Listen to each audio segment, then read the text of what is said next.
Bonjour, bonsoir tout le monde. Oui, Viviane, nous allons parler de généralité sur la licence des matériaux. Donc,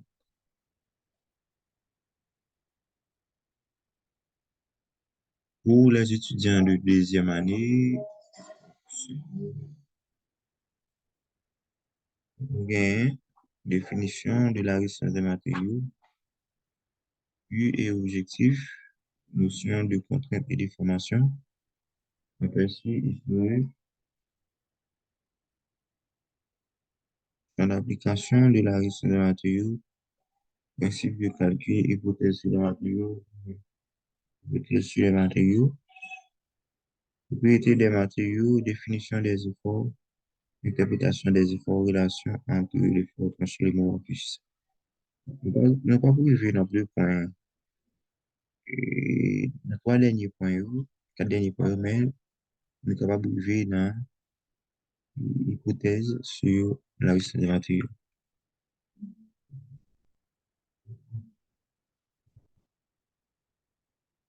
La résistance des matériaux est l'étude de la résistance. N'a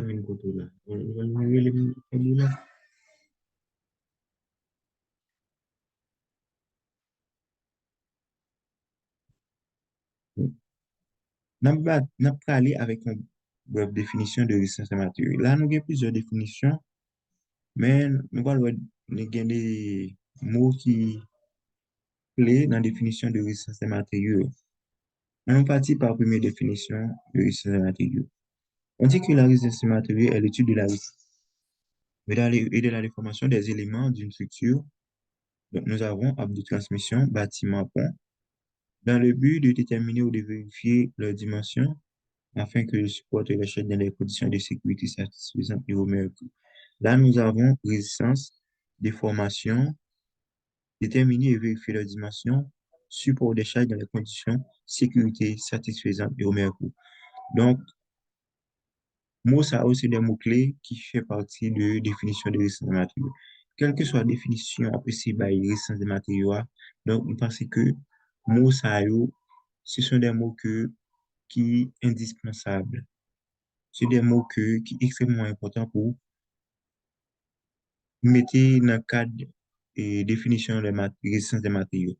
Donc, nous allons aller par l'autre définition. La résistance des matériaux ou la mécanique des matériaux est une branche de la mécanique appliquée servant à étudier le comportement des corps solides sur l'action des différents types de charges.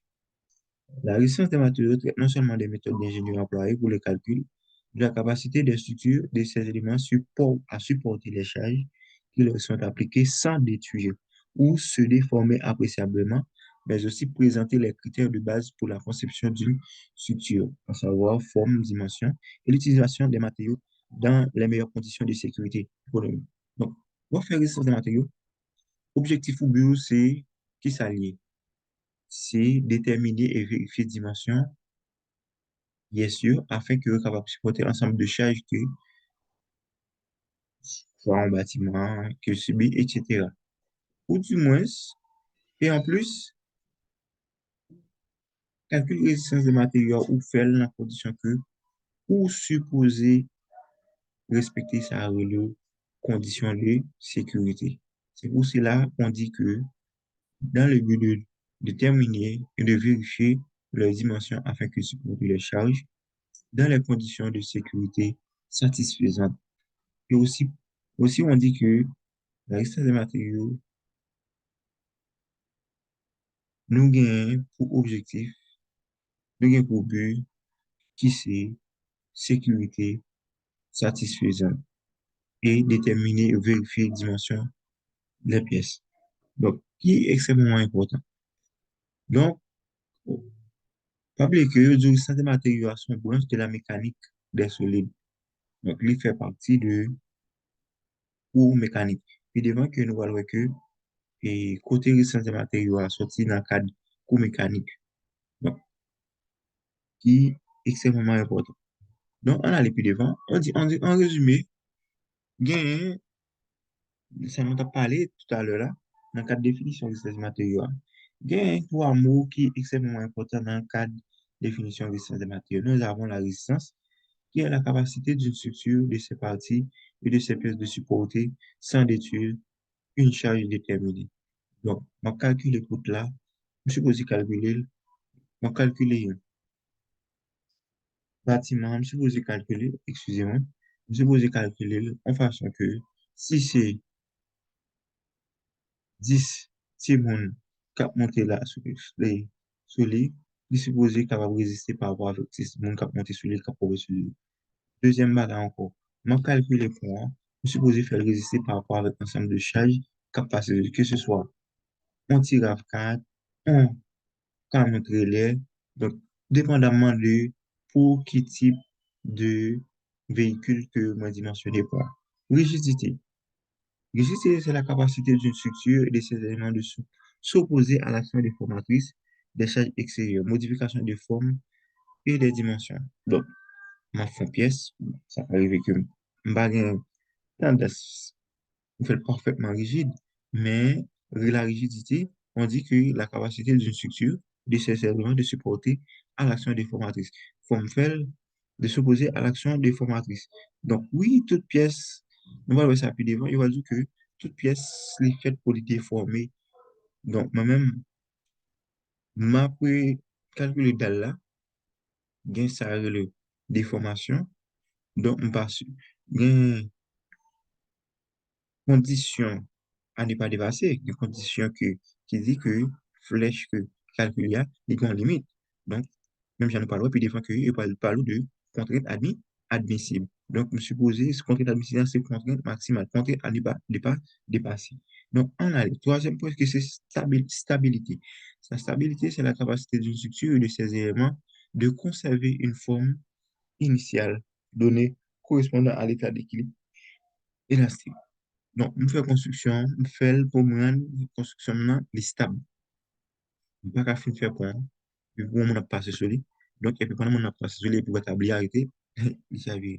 Donc là, nous arrivons dans une phase qui est extrêmement importante, côté que graphe ça a expliqué et différentes étapes pour me rencontrer pour m'aboutir à un résultat de calcul de résistance des matériaux.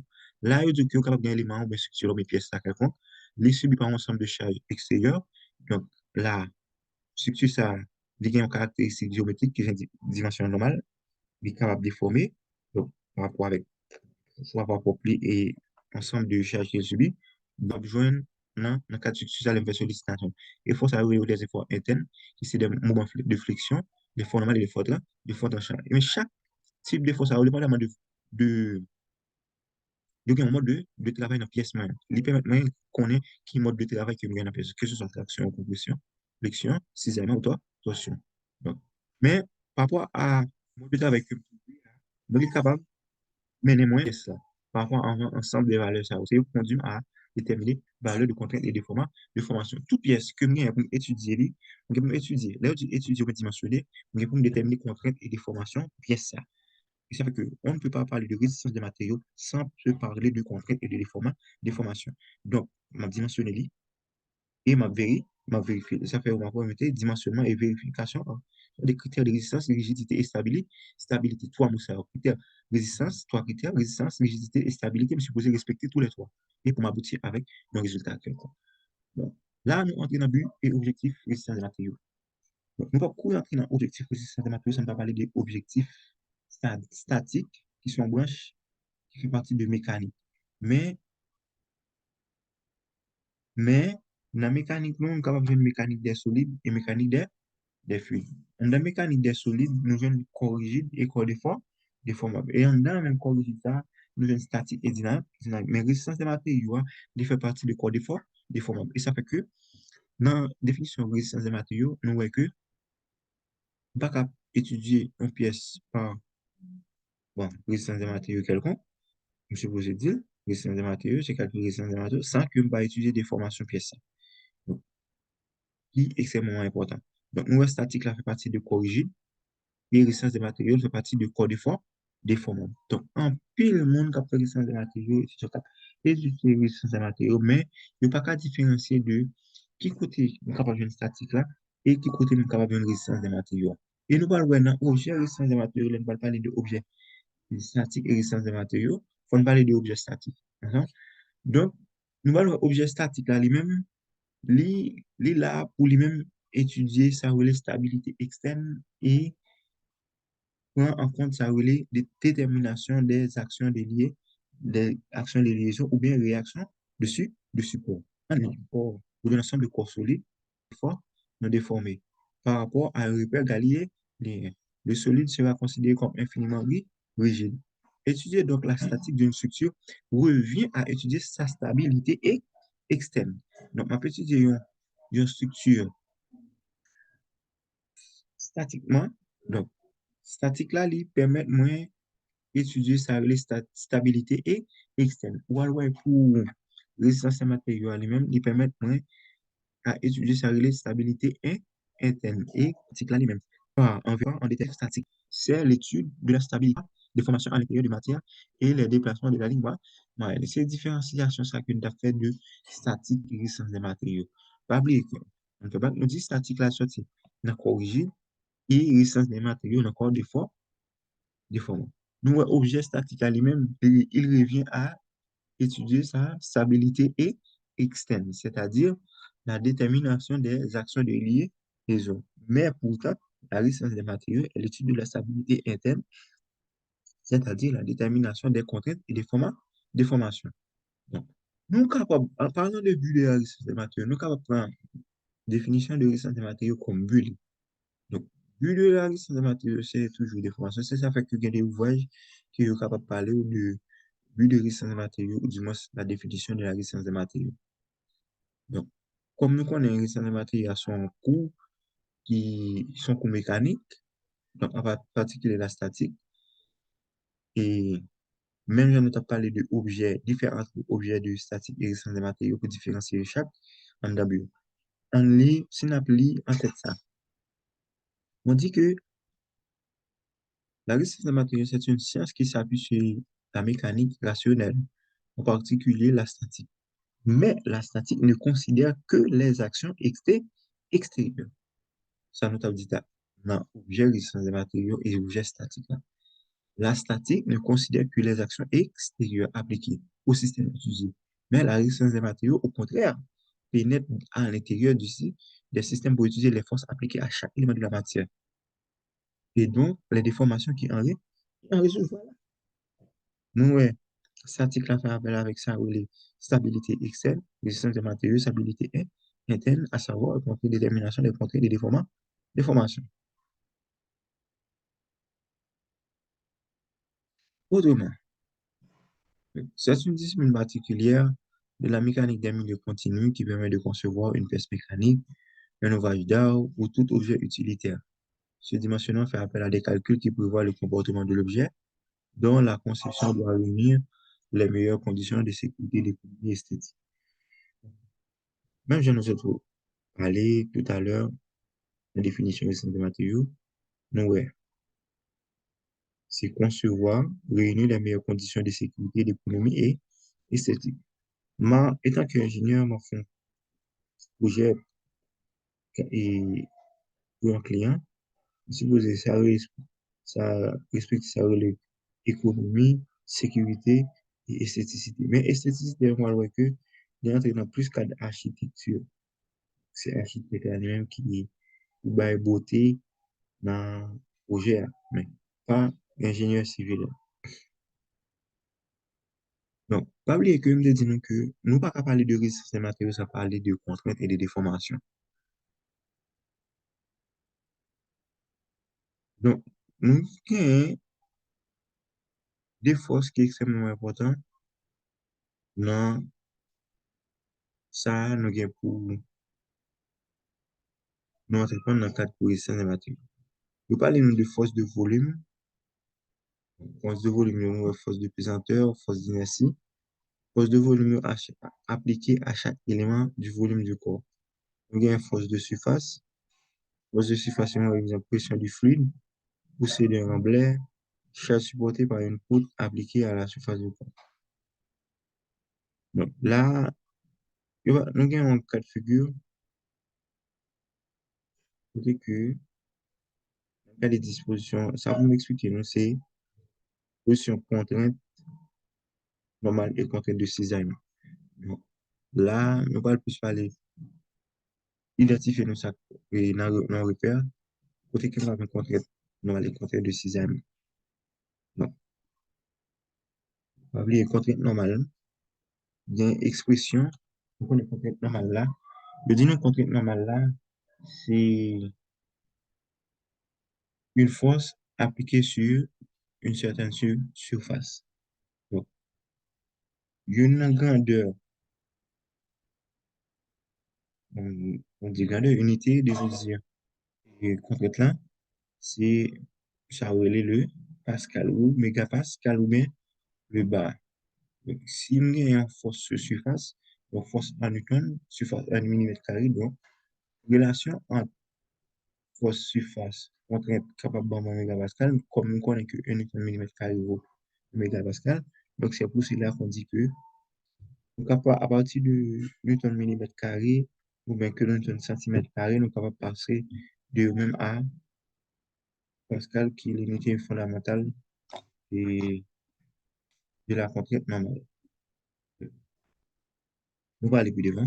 Comme nous se disons là, tout à l'heure, là, nous avons prouvé qu'il y a une interaction, sans interaction.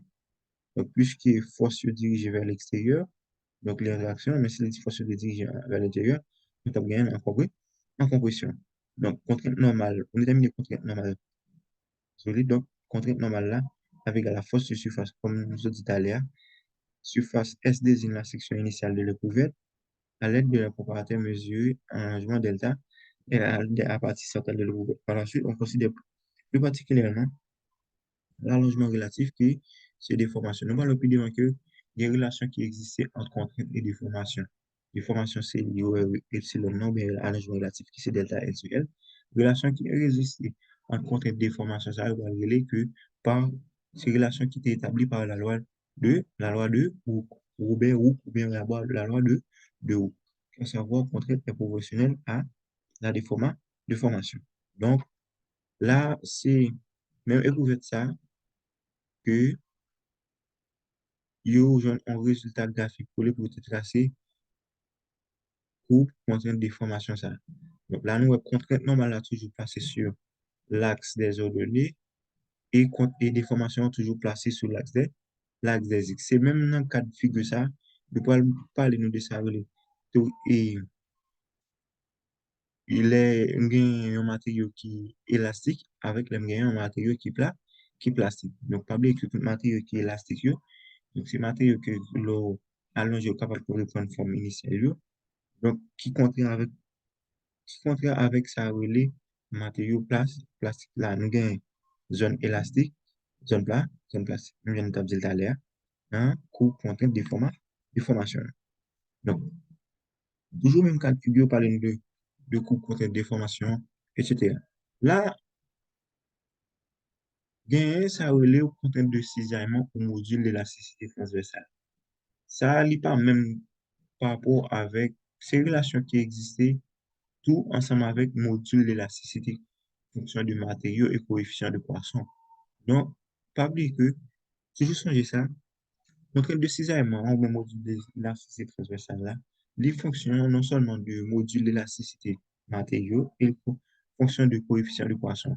Pas oublier le coefficient de Poisson, là, nous, depuis devant, on a plus loin, nous parlons de ça, et l'état limite de ultime et l'état limite de service coefficient poisson ça reprend quand on va le différent pour chaque état limite ça. Donc, et même tout, il va le valeur de module d'élasticité du matériau. Chaque matériau a une valeur module d'élasticité pareil. Donc, là, par exemple, dans le tableau ça, un grand ensemble de matériaux, mais coefficient de poisson, mais module d'élasticité. Donc, si on matériau, si on connaît quel matériau m'a servi, donc, on est capable, on connaît le module de la système, on connaît le coefficient de Poisson. Donc, on est capable de déterminer ça relève contrainte de cisaillement au module de l'élasticité transversale. Pas oublier que, il y a un module de l'élasticité, il y a un module de l'élasticité transversale.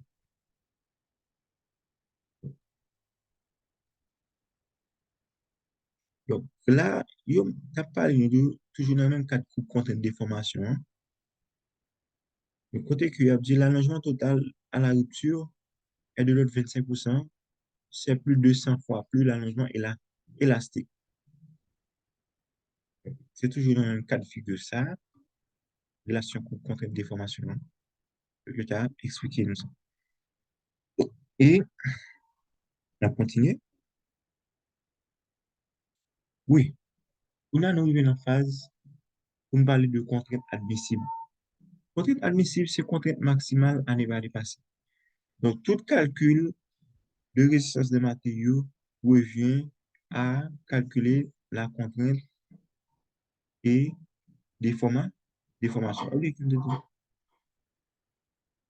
Oubliez que, nous disons que, pas parler de résistance des matériaux sans on va parler de notion de contrainte et de déformation.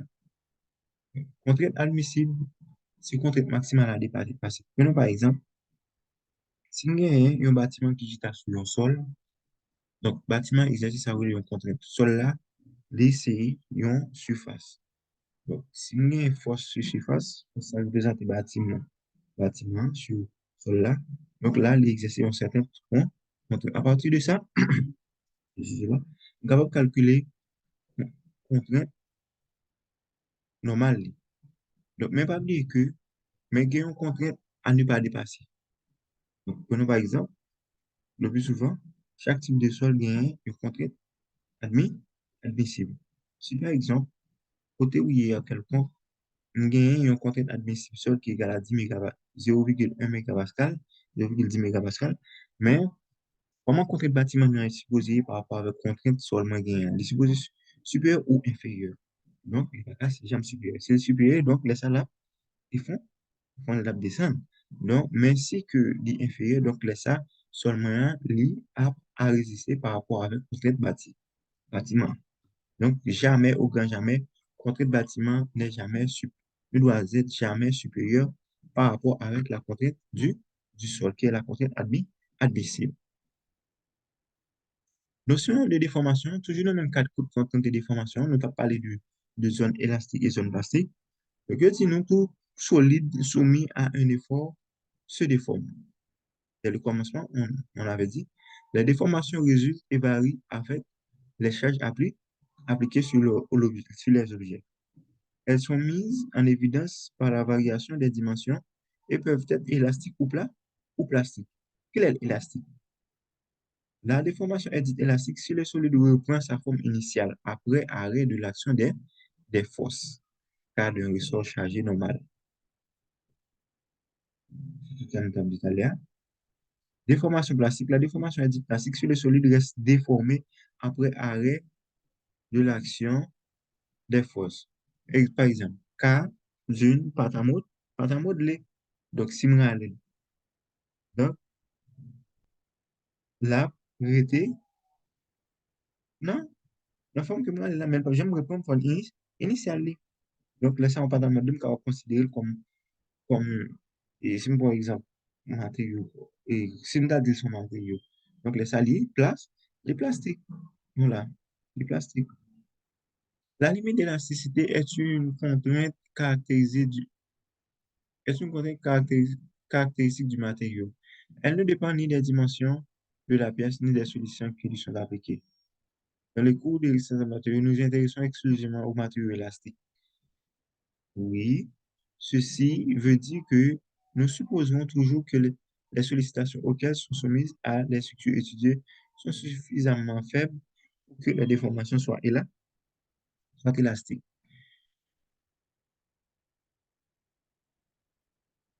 Et maintenant, la résistance des matériaux, il y a une histoire. Je veux dire que science ça, il âgé plus de 300 ans. Donc, au 16e siècle, nous avons Galilée qui a effectué des travaux expérimentaux sur les effets de traction et de la flexion. Puis devant, nous avons expliqué qui c'est qui traction et qui c'est qui flexion. Au 16e siècle, nous avons Robert Hooke qui a fini les expériences de Galilée et énoncé la première loi générale dans la même période de Bernoulli, puis suivre ses travaux sur sur la fiction. Bernoulli lui-même il travaille plus sur quatre fictions.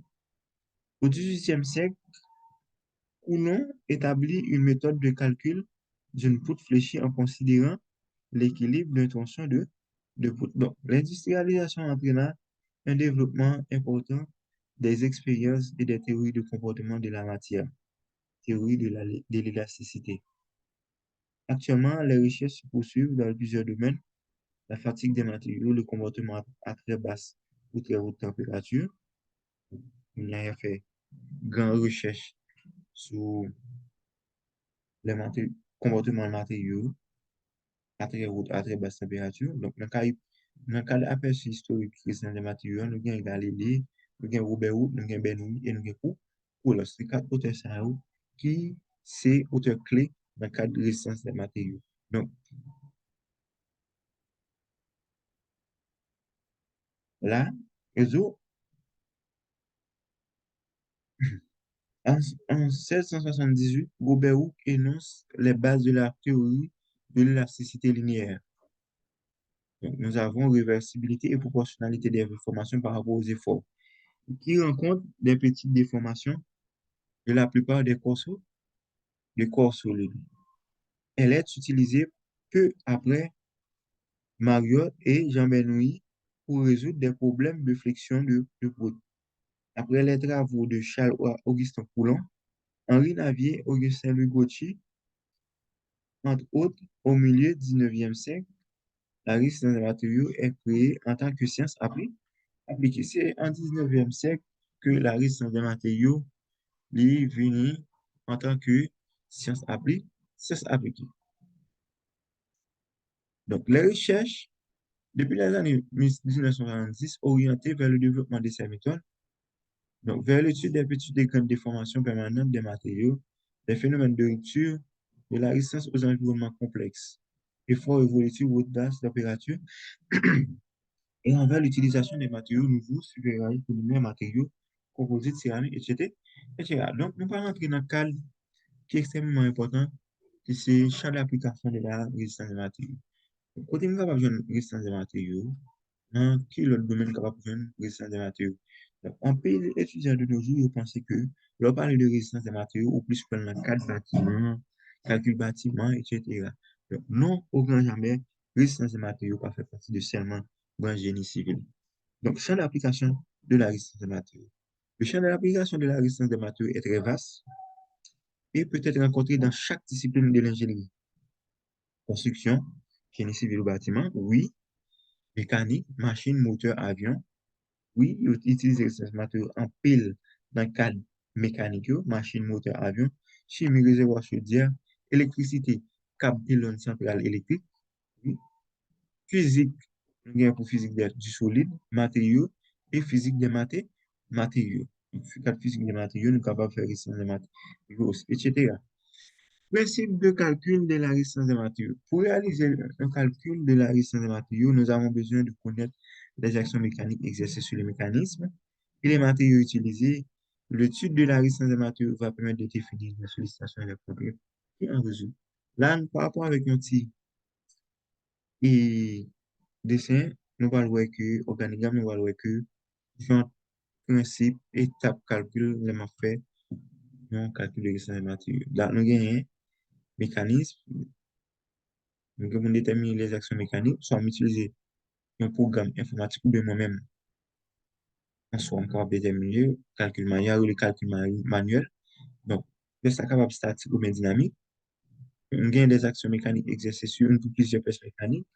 Donc, on ça, on est capable d'utiliser moi-même capable, par calcul manuel, on capable d'utiliser les lois de la résistance des matériaux. Dans le même programme informatique là, tout gagne caractéristiques des matériaux, programme, et programme pour utiliser loi de la résistance des matériaux. Donc, et après ça, bien, l'objectif est pour déterminer les contraintes et les formations pour nous capables de dimensionner, ma pour nous dimensionner.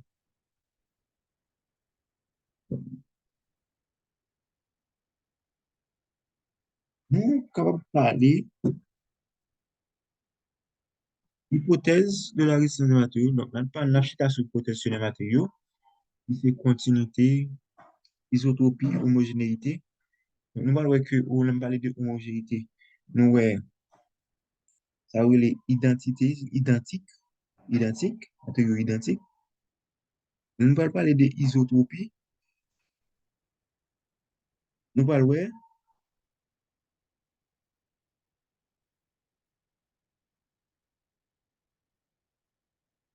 on a démontré là quand tous les points, et dans toutes les directions autour de ces points, les matériaux possèdent les mêmes propriétés mécaniques. On parler d'isotropie, on parle de mêmes propriétés mécaniques. Homogénéité, nous prenons comme exemple homogénéité, donc, par exemple, un bloc de béton. Là, on a un poteau, donc poteau, ils sont blocs de béton, donc il est composé de granulats, ciment, etc. l'eau. Mais à l'œil nu, est-ce qu'on est capable d'identifier chaque élément ça? Non. Donc c'est pour ça que ça homogénéité. Continuité, la matière est continue. Les distances entre les molécules sont toujours très petites à l'échelle de la résistance des matériaux. La matière apparaît continue. Autrement, ses propriétés sont fonctions continues dans l'espace de continuité microscopique due à la nature des matériaux de construction. Les mailles sont négligées. L'état actuel du matériau ne dépend donc que des charges appliquées à l'instant considéré et non du chemin suivi. Pour mieux comprendre cette notion, prenons exemple le ressort a priori. On réalise un essai simple sur le ressort en lui appliquant un effort croissant jusqu'à la valeur maximale, puis décroissant jusqu'à zéro. Au cours de l'essai, on mesure le déplacement de l'extrémité. On trace alors l'évolution de l'effort appliqué F en fonction du déplacement humésique et mesuré. Normalement, la notion de déformation, allongement. Nous expliquer ça isotropie, nous expliquer ça homogénéité et continuité. D'autre part, on admettra que les déformations de la pièce sont faibles en regard des dimensions de celle-ci, et on déduira que lors de la déformation, les dimensions de la pièce ainsi que la proposition des charges ne varient pas. Seules les déformations d'ensemble de la pièce seront considérées. Les déformations locales dues à l'application des charges concentrées seront négligées. Les charges appliquées le sont des matières statiques ne seront pas prises en compte. Toute section droite, le reste après déformation, souvent vérifié par l'expérience. La petite tête les déformations dues aux charges sont négligeables par rapport aux dimensions des éléments et la configuration géométrique reste inchangée. Hypothèse des sections planes, hypothèse de navire Bernoulli, les sections droites restent planes et normales à la fibre moyenne au cours de la déformation et même après la déformation. Donc, pas de grossissement. Hypothèse de Saint-Venant, tous les efforts qui interviennent dans la théorie peuvent être schématisés par leur torseur résultat. Ces hypothèses simplificatrices conduisent à des solutions approchées qui permettent en général une bonne approximation du comportement de structures soumises à différents types de charges. Donc, nous allons voir un exemple de hypothèse de navire bernoulli avec hypothèse de petite déformation et sans hypothèse de petite déformation. Donc, pour navire bernoulli lui-même, donc là, nous avons section ça droite et retrait droite après déformation.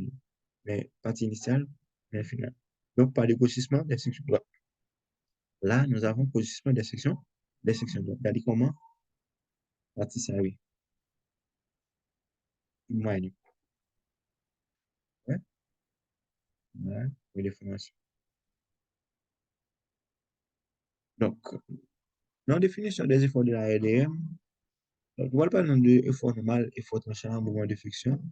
Chaque effort, ça a une interprétation.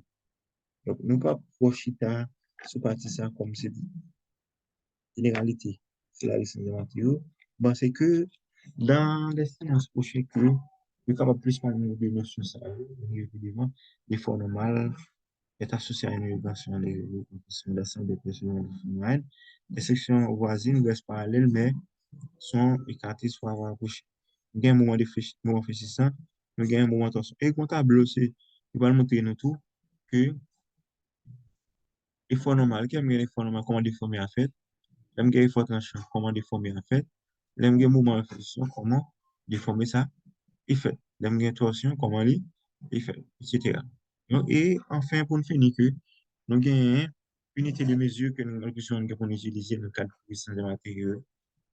Nous avons une longueur en mètres, nous avons masse en kilogrammes ou en kilonewton, kilogramme force, nous avons temps en seconde, nous avons force en newton, nous avons kilonewton, nous avons tonne, nous avons contrainte en newton millimètre carré qui égale à 1 bar, qui égale à kilogramme force par centimètre carré, mais 0 newton millimètre carré. Nous avons travail en joule ben newton mètre. Un kilogramme force mètre, il faut 10 joules. Donc, merci, merci, merci de votre attention. Merci. Donc, c'était